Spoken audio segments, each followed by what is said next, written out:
Expose Evil here. Like, share, subscribe. Today I'm doing a video on Sovereign Citizen, which is an oxymoron, two words that contradict themselves, because YouTube is deleting my replies back to this guy, the plot hole, on his video, Sovereign Citizens Lack Self-Awareness. Hashtag sovereign, hashtag police, right?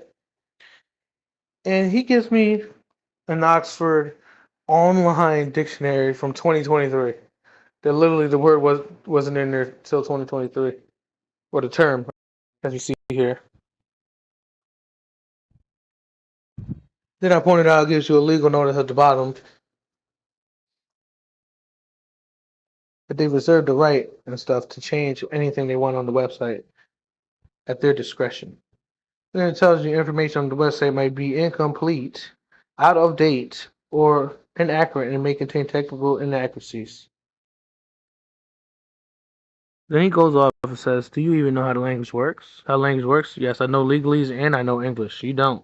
Yes, of course, the information found may be incomplete. That's how language works. Go grab a printed dictionary from 1920s. You think that dictionary doesn't have out-of-date data and inaccurate and contain technical inaccuracies? No, it doesn't.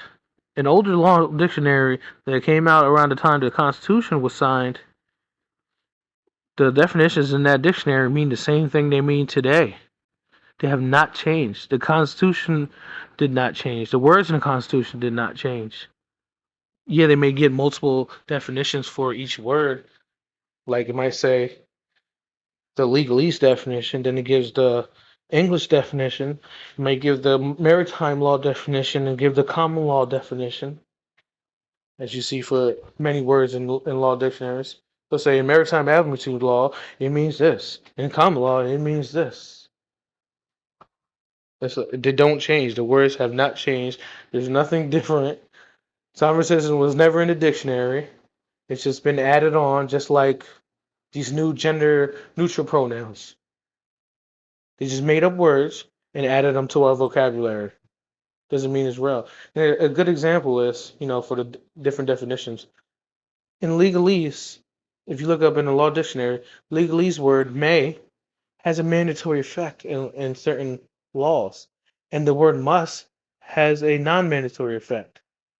But in English, the word must has a mandatory effect, and the word may doesn't have a mandatory effect. So there you go, is a good example of how words are given different definitions because there's different languages that you don't understand. And a little history on sovereign citizens, with the term sovereign citizen,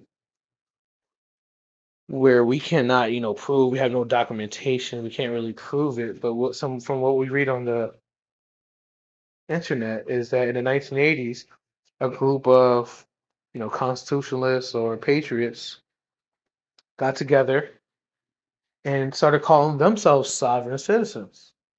It doesn't mean that you're going to apply this term sovereign citizen to every single buddy who wants to try to exercise their constitutional rights.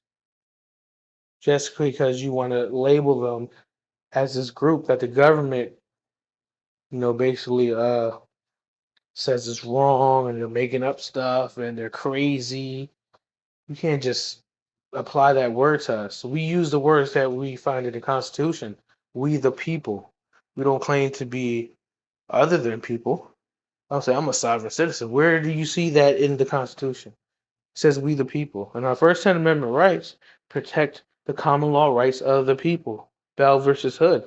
It's a California case. Go look it up. We're not gonna nowhere in the Constitution it claims that we're sovereign citizens. And it wasn't until the 14th Amendment where they started adding the word citizen.